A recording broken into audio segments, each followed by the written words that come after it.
On se prépare ensemble pour passer le TOEIC. Je passe le TOEIC à 14 h dans mon école. Pour ceux qui ne savent pas, c'est un examen qui permet d'attester, genre c'est une certification qui relève de ton niveau d'anglais et c'est un document officiel qui est valable pendant 2 ans. Et c'est un certificat qui est reconnu évidemment à l'international. Et en gros, dans mon école, pour valider mon master, c'est obligatoire que j'ai le TOEIC. T'es noté sur 990 points. 990 points, c'est le maximum, donc c'est vraiment t'es bilingue. Et après, il y a plusieurs paliers évidemment, sauf que en gros, le minimum normalement pour obtenir le TOEIC, je crois que c'est à partir de 545, mais ça veut dire que tu as un niveau A2 ou moins. Et dans notre école, il faut minimum 880 points sur 990.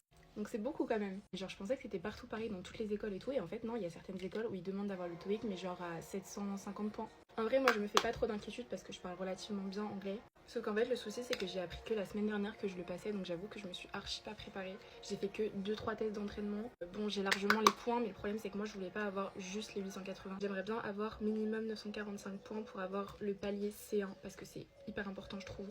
Genre maintenant pour trouver des stages à l'étranger, il y a tellement de secteurs maintenant qui demandent un certain niveau au TOEIC et je trouve que d'avoir un bon score c'est vraiment trop important. Le problème c'est que j'ai hyper mal au ventre aujourd'hui, genre j'ai des migraines et tout, donc j'espère que je vais réussir à me concentrer parce qu'en gros c'est 2 heures d'épreuve et c'est très rapide, donc il faut vraiment être à l'affût parce que quand il y a des trucs de compréhension orale, évidemment il n'y a pas de replay, genre en mode t'écoutes une fois un truc avec plein d'informations et il faut savoir quelles informations sélectionner parce qu'ils répéteront pas.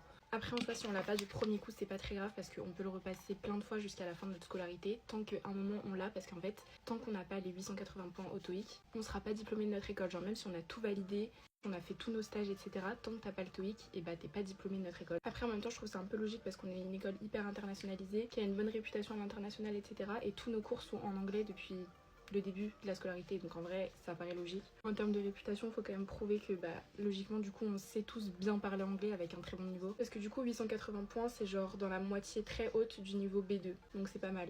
Et sauf qu'en fait là ce qui est cool c'est que la première fois où on passe, donc aujourd'hui, c'est offert par l'école, genre on a un premier essai gratuit. Bon, en sachant tout ce qu'on leur paye chaque année, je pense qu'effectivement ils peuvent se permettre de nous faire un premier essai où on n'a pas besoin de payer les frais. Et après on doit repayer 50 € chaque fois qu'on veut le repasser. Donc moi l'objectif ce serait que au moins je valide les 880 points aujourd'hui, comme ça c'est sûr que je l'ai et je suis diplômée.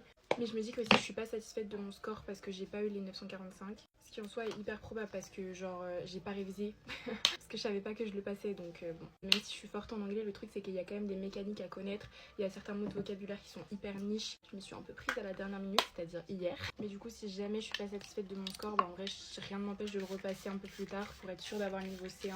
Surtout que moi je veux faire mon stage à l'étranger l'année prochaine, mais en soi ça n'a aucun rapport avec le TOEIC parce que j'aimerais le faire à Madrid, donc bref voilà, du coup je suis prête, je vous fais plein de gros bisous et à demain.